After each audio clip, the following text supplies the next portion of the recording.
जे तइलीम में रुकावट न बणिजो, नियाणियुनि जे तइलीम में रुकावट न बणिजो। जेकी वालिदैन इन सदमे खां हिन ॻाल्हि खे तवजो सां सम्झो, इन सदमे खां त गवर्नमेंट जे गर्ल्स स्कूलनि ऐं कॉलेजिस में असांजी नियाणियुनि खे तइलीम सही नथी मिले, जंहिंजे करे असां प्राइवेट स्कूलनि जे अंदरि पंहिंजी नियाणियुनि खे मोकिले ऐं तइलीम जे ज़ेवर सां आरास्ता कयूं, पोइ उते जेकॾहिं असां इल्म जे मैदान में अञा बि अॻु भरो रखे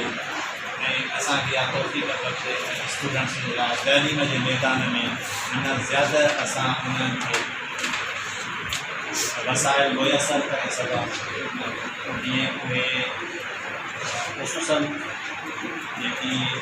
कंप्यूटर जे हवाले सां या प्रैक्टिकली एजुकेशन जेके कहिड़े साइंस जे हवाले सां प्रोग्राम आहे मसइला या वरी लिखिया पढ़िया अणपढ़िया लिखिया पढ़िया अणपढ़िया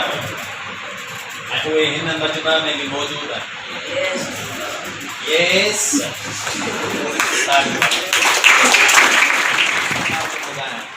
मुंहिंजी भेण आहे, उहा अनएजुकेटेड आहे, उनजी पोटी आहे, उहा रोज़ थी तव्हांजे ॾाॾीअ जे साम्हूं ॾाढी हिननि में सुवाल जो जवाबु ॿुधाए, मूंखे त नथो अचे कि भला तुंहिंजे दौरनि में स्कूल न हो छा, तुंहिंजे दौर में स्कूल न हो, वरी भला हे सुवाल ॿुधाए, इहो बि मूंखे नथो अचे कि बाक़ी तूं पढ़ियो छा आहे, छो न पढ़ी, ॿियो ॿार इहो सुवाल थो करे। जेकॾहिं असां इहे शयूं ख़तमु न कयूंसीं त हिन दौर जे अंदरि में असांजे घर में अणपढ़िया रहिजी